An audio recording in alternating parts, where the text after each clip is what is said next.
दोस्तों आज हम एक्सप्लेन करने वाले हैं kingdom of the planet of the apps को। जैसा कि हम देखते हैं ह्यूमंस ने इंसानों के दिमाग को तेज करने के लिए एक वायरस बनाया था और जिन वैज्ञानिकों ने इसे बनाया था उन्होंने पहले मंकी पर इसे टेस्ट करने के लिए डाला था। लेकिन एक एक्सपेरिमेंट के दौरान वायरस फैल जाता है, जिसके बाद हम देखते हैं कि उस वायरस की वजह से जितने भी मंकी और एप्स बहुत समझदार हो जाते हैं। लेकिन जब यह वायरस इंसानों में फैलता है तो मंकी और एप्स के विरुद्ध काम करता है। ये वायरस उनमें भी बहुत तेजी से फैलता है और हर व्यक्ति को मार डालता है।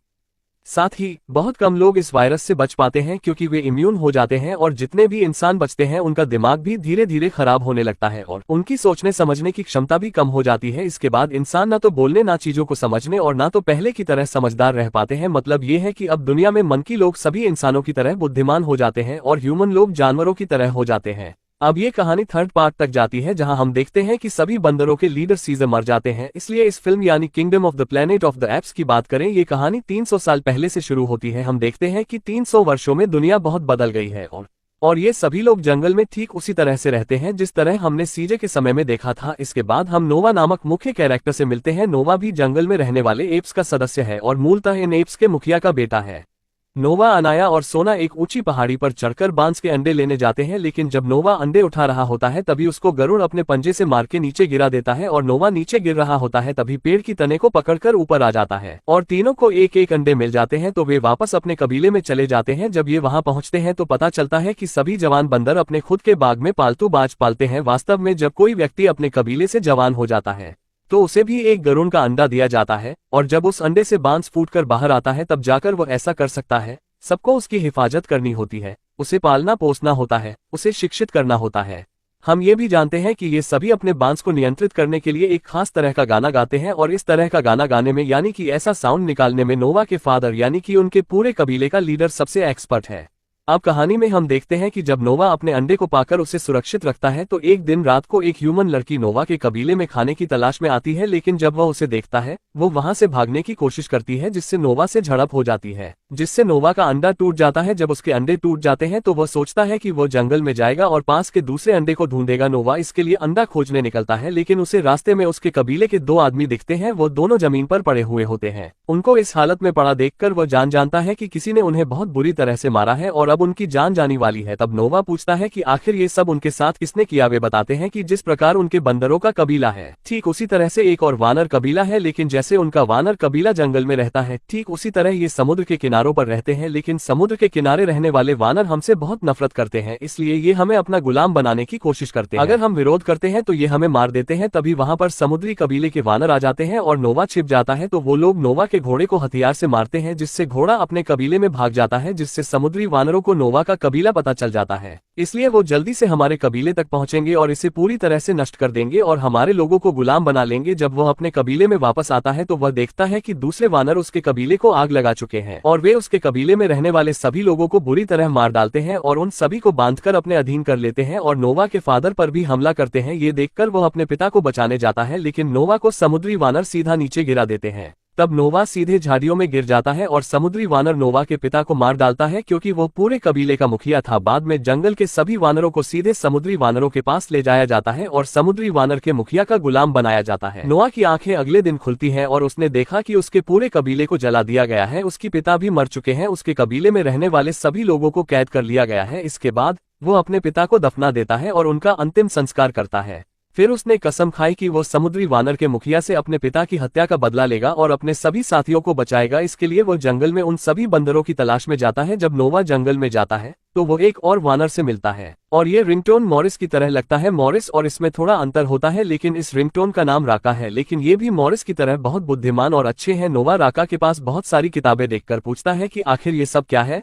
राका उसे बताता है कि ये सब किताबें हैं जिनमें बहुत से अक्षर और चिन्हों का कुछ मतलब है। अब मैं आपको बता दूं कि ये लोग किताबों को पढ़ नहीं सकते, लेकिन ये राका है वो लोगों को बताता है कि सालों पहले ऐसे वानर हुआ करते थे जो इन किताबों को भी पढ़ पाते थे और वे सीजर टाइम में हुआ करते थे। अब सीजर का नाम सुनते ही नोवा पूछता है सीजर कौन है जिस पर वानर का विकास शुरू हुआ था। राका बताता है कि सीजर पहला वानर था, इसलिए वो महान था और सभी वानर उसकी वजह से बोलने लगे थे। सभी के दिमाग में बदलाव आया था। साथ ही सीजर ने वानरों का राजा बनकर सभी को बचाया। साथ ही सीजर का ये भी मानना था कि एक वानर को दूसरे वानर को कभी नहीं मारना चाहिए। अब राका और नोवा बहुत अच्छे दोस्त बन जाते हैं, इसलिए वे एक साथ खाना खाते हैं।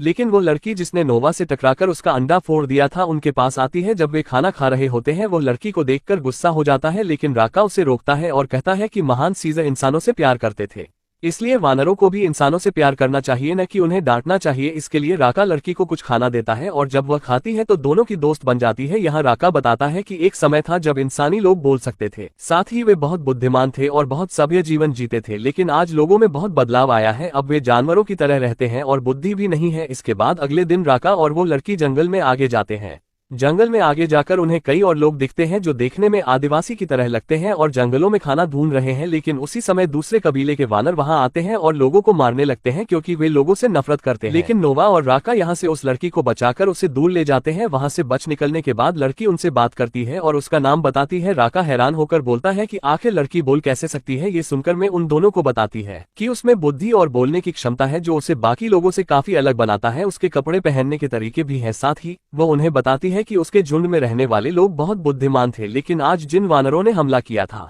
उन्होंने मेरे कबीले पर हमला करके मेरे कबीले के सारे लोगों को मार दिया और इसीलिए सिर्फ मैं ही जिंदा रह पाई हूँ। अब तीनों अपनी यात्रा जारी रखते हैं और अंततः एक नदी के पुल पर पहुंचते हैं, लेकिन यहीं पर एक और कबीले के वानर उन पर हमला करता है, जिससे राका लड़ाई के दौरान पानी में गिरकर बह जाता है। लेकिन नोआ और मेय दोनों पकड़े जाते हैं और सीधे समुद्री वानर के सरदार के पास लाए जाते हैं। यहाँ पहुंचने पर हम देखते हैं कि वानर का दूसरा कबीला पूरी तरह से पानी के किनारे रहता है और अपने क्षेत्र में समुद्री पानी को रोकने के लिए एक बड़ी दीवार बना रखी है। इसके अलावा इन सभी वानरों का सरदार प्रॉक्सिमा सीजर है, लेकिन ये बहुत क्रूर है क्योंकि ये सभी लोगों से घृणा करता है और उन्हें देखते ही मार डालने का आदेश देता है। वो अन्य सभी वानरों को भी गुलाम बनाना चाहता है और वह चाहता है कि सभी वानर उसके अधीन रहें और उसके शासन में रहें। मतलब प्रॉक्सिमा सीजर का बिहेवियर बेसिकली गोवा जैसा होता है और नाम में भी सीजर है, लेकिन ये वास्तविक सीजर है से बहुत अलग है। हम भी जानते हैं कि प्रॉक्सिमा सीजर इन सबका सरदार है। वो मानव इतिहास के बारे में बहुत कुछ जानता है और अतीत में क्या हुआ सब जानता है। इसके अलावा उसके पास एक बहुत बड़ा शिप है जिसके अंदर एक बहुत बड़ा बंकर है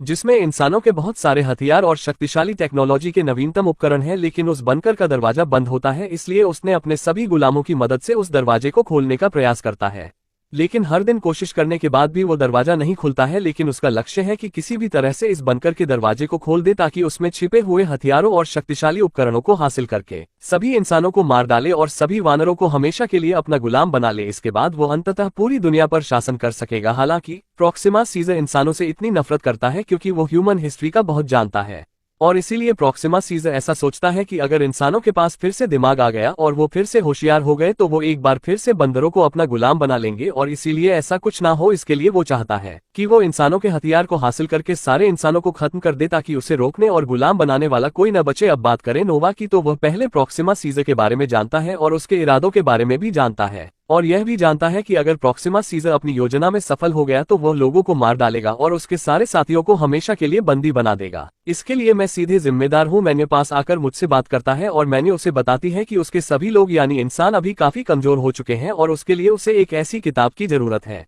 जिसके हिसाब से वो अपने सारे लोगों को भाषा सिखा सकती है, जिसके बाद उसके सारे लोग बोलना सीख जाएंगे। लेकिन वो किताब उस बंकर के अंदर है जिसका दरवाजा बंद है। अब यहीं पर मेयर की बात सुनकर नोवा उसे कहता है कि वो उस बंकर को ब्लास्ट करना चाहता है ताकि उस बंकर के खत्म होते ही वो अपने सारे लोगों को वापस ले जा सके और क्योंकि बंकर खत्म हो जाएगा इसलिए प्रॉक्सिमा सीजर भी उसे रोक नहीं पाएगा। ये सुनकर मेयर भी राजी हो जाती है और वो भी कहती है कि उसके लिए भी प्रॉक्सिमा सीजर को रोकना बहुत जरूरी है और इसलिए वो भी बंकर को ब्लास्ट करने में नोवा का साथ देगी। लेकिन उससे पहले उसे बंकर के अंदर से अपने लोगों के लिए किताब लेकर आनी होगी। अब इसके लिए मैं और नोवा दोनों डिसाइड करते हैं कि वो दोनों अपना प्लान आज रात को अंजाम देंगे। अब जैसे ही रात होती है तब हम देखते हैं कि नोवा अपने दोस्त सोना और अनाया को साथ लेता है और उन दोनों के साथ मिलकर वहां से दूर चला जाता है, जिसके बाद वो चारों मिलकर बम बना लेते हैं और उस बम को उसी दीवार के नीचे रख देते हैं जिस दीवार ने वहां पर समुद्र के पानी को आने से रोका हुआ था। यहाँ पर बेसिकली नोवा का ये प्लान होता है कि वो पहले मेयर के साथ बंकर के अंदर जाएगा, उसे जो किताब चाहिए वो उसे दिलवा देगा, फिर मैं उसका साथ देगी, जिसके बाद वो लोग उस बम का इस्तेमाल करके बंकर को उड़ा देंगे। असल में मेयर का प्लान कुछ और होता है और इसीलिए अपने प्लान को पूरा करने के लिए मेयर नोवा, सोमा और अनाया के साथ मिलकर सीधा एक छोटे से खुफिया छेद के जरिए उस बंकर के अंदर आ जाती है। बंकर के अंदर आकर मेयर को जो किताब चाहिए होती है वो उसे मिल जाती है, लेकिन उसी दौरान उसके साथियों को एक ऐसी किताब मिलती है जो कि बेसिकली बच्चों की एक वाली किताब होती है। लेकिन इस वाली किताब में वो लोग ये देखते हैं कि किताब में कई सारी ऐसी इमेजेस बनी हुई है जिनके अंदर बंदरों को पिंजरे में रखा गया है और इंसान उन्हें बाहर से देख रहे हैं। हालांकि नोआ और उसके साथियों को ये देखकर थोड़ा बुरा तो लगता है, लेकिन वो इस बात को इग्नोर करके मेयर के साथ आगे निकल जाते हैं। इसके बाद वो चारों बंकर के गेट के जरिए बाहर आ रहे होते हैं, लेकिन जैसे ही वो बंकर का गेट खोलते हैं वैसे वो लोग देखते हैं कि बाहर प्रॉक्सिमा सीजर खड़ा होता है। और वो भी अपने कई सारे आदमियों के साथ। उन चारों को एक साथ देखकर प्रॉक्सिमा सीजर समझ जाता है कि इस बंकर के अंदर जो भी हथियार है, यानी कि जो भी हथियार उसे चाहिए, उन सबको उन चारों ने कहीं ना कहीं छुपा दिया होगा और साथ ही साथ वो चारों उसके खिलाफ कोई ना कोई साजिश किए होंगे और इसीलिए उन सबसे बातें उगलवाने के लिए प्रॉक्सिमा सीजर के दोस्त सोना के ऊपर चाकू रख देता है। अपने आदमी से कहता है कि वो उसे मार दे, लेकिन जैसे उसका आदमी सोना को मारने वाला होता है उससे पहले ही मेय उसे शूट करके मार देती है। अब इस बंदूक को देखकर प्रॉक्सिमा सीजर काफी खुश होता है और वह बेसिकली मेय के सामने शर्त रखता है कि वो उसे और उसके सारे साथियों को जाने देगा, लेकिन बदले में वो चाहता है कि ये सारे हथियार उसे दे दिए जाएं। लेकिन मेय किसी भी हालत में प्रॉक्सिमा सीजर के हाथों में हथियार नहीं आने देना चाहती थी और इसके लिए वो वहां से जल्दी से भागती है और सीधा दीवार के पास आ जाती है, यानी कि उसी जगह पर जहां पर उसने बम रखा था। और वैसे तो नोआ ने बम बनाने में मेय का साथ इसलिए दिया था ताकि वो लोग उस बम से बनकर उड़ा सके, लेकिन हम देखते हैं कि मैंने वहां पर उस बम को ब्लास्ट कर देती है और अब क्योंकि वो बम दीवार के नीचे होता है इसलिए उसकी वजह से वो पूरी दीवार गिर जाती है, जिस वजह से समुद्र का सारा पानी उनके पास आ जाता है और एक ही झटके में सारे बंदरों को बहा ले जाता है और वो सारा पानी बनकर के अंदर भी घुस जाता है। अब यहाँ पर हम देखते हैं कि नोआ के कबीले के जितने भी बंदर होते हैं उन सभी को जंगल में रहने की वजह से ऊपर चढ़ने की काफी अच्छी ट्रेनिंग होती है और इसीलिए वो लोग पानी से बचते हुए जल्दी से ऊपर चढ़ जाते हैं, जिस वजह से उन सबकी जान बच जाती है।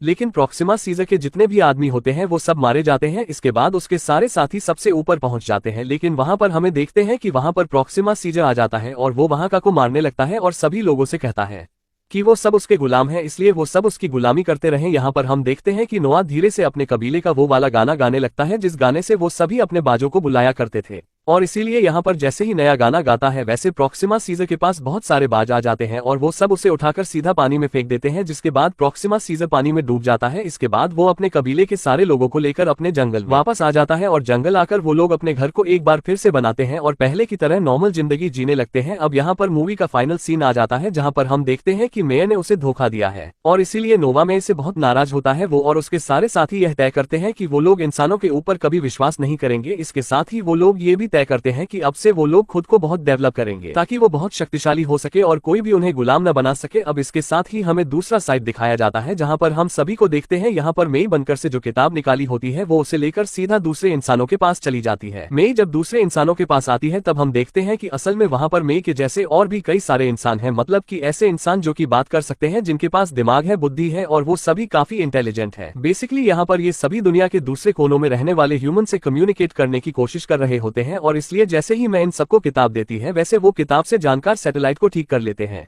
और दुनिया के दूसरे ह्यूमन से कम्युनिकेट करते हैं। मतलब कि यहाँ पर हमें ये दिखाया जाता है कि अभी भी दुनिया के अंदर ऐसे बहुत सारे ह्यूमन बाकी हैं जो कि पहले की तरह बहुत ज्यादा इंटेलिजेंट है और अब उन्होंने भी साथ मिलकर इवॉल्व स्टार्ट कर दिया है। मतलब कि एक तरफ ह्यूमन और दूसरी तरफ एप्स खुद को विकसित कर रहे हैं। इनका एवोल्यूशन इन्हें कहाँ तक ले जाएगा। और दोस्तों, इसी के साथ इस फिल्म का एंड हो जाता है।